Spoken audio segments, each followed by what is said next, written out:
Gas जरा जपून वापरा, कारण आज आपण ज्या विषयावर बोलणार आहोत तो थेट तुमच्या घराशी, तुमच्या किचनशी आणि तुमच्या रोजच्या आयुष्याशी संबंधित आहे.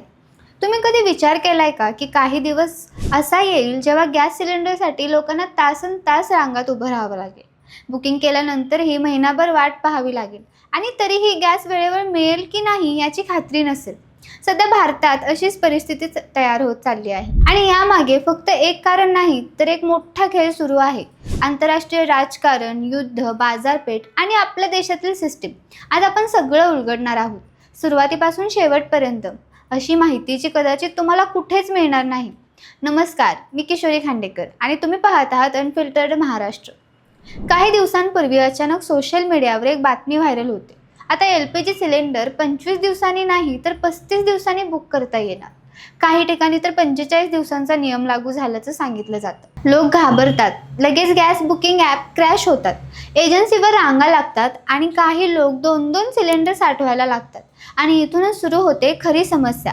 पण प्रश्न असा आहे, हा निर्णय अचानक का घेतला गेला? खरंच गॅसची कमतरता आहे का, की यामागे काहीतरी वेगळं कारण आहे? या गोष्टीचा धागा आपल्याला थेट घेऊन जातो मध्य पूर्वेकडे, जिथे इराण, इस्रायल आणि अमेरिका यांच्यातील तणाव दिवसेंदिवस वाढत चाललाय. युद्धाची परिस्थिती निर्माण झाली आहे आणि तुम्हाला माहीत आहे का, जगातील सगळ्यात मोठा तेल आणि गॅस पुरवठा हाच भाग करतो.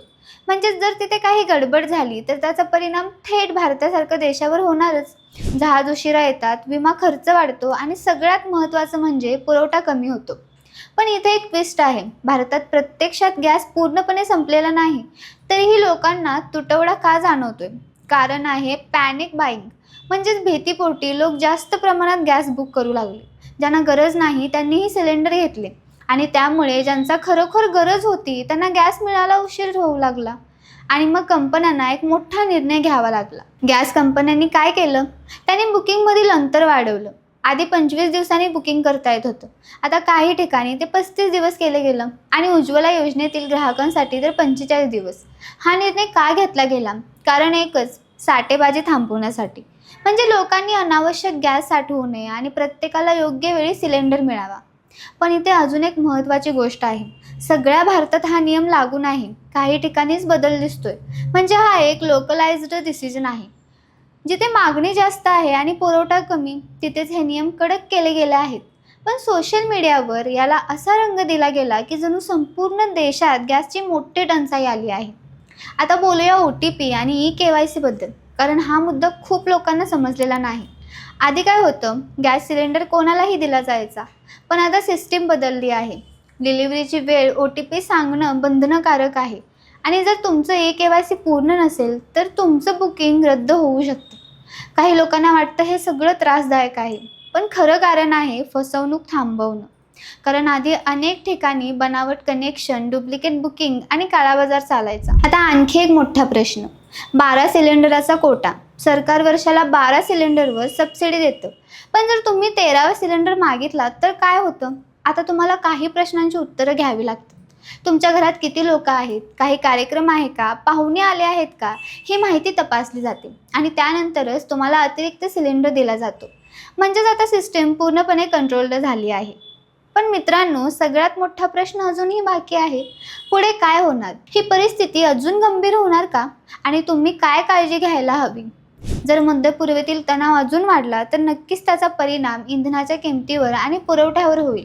पण भारत सरकार आणि गॅस कंपन्या आधीच अलर्ट मोडमध्ये आहेत. पर्यायी पुरवठा मार्ग शोधले जात आहेत, स्टॉक वाढवला जातोय आणि सर्वात महत्त्वाचं म्हणजे सामान्य लोकांमध्ये भीती पसरू नये यासाठी प्रयत्न सुरू आहेत. पण इथेच एक गोष्ट लक्षात ठेवा, खरा तुटवडा कधी निर्माण होतो? जेव्हा लोक घाबरतात आणि गरजेपेक्षा जास्त साठवणूक करतात.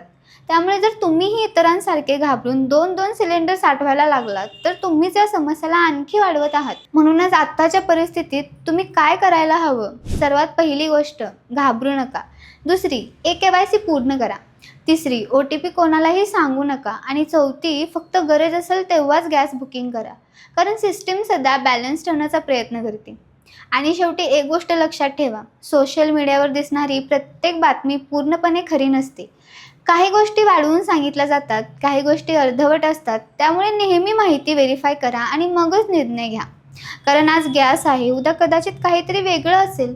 पण जर आपण शांत राहिलो आणि योग्य निर्णय घेतले तर कोणतीही परिस्थिती आपण सहज हाताळू शकतो. तर मित्रांनो, हा होता LPG सिलेंडर बुकिंगसाठी आणि सध्याच्या परिस्थितीचा पूर्ण सविस्तर आढावा. जर तुम्हालाही अशी खरीच सखोल आणि डोळं उघडणारी माहिती हवी असेल तर हा व्हिडिओ लाईक करा, चॅनलला सबस्क्राईब करा आणि बेल आयकॉन दाबायला विसरू नका.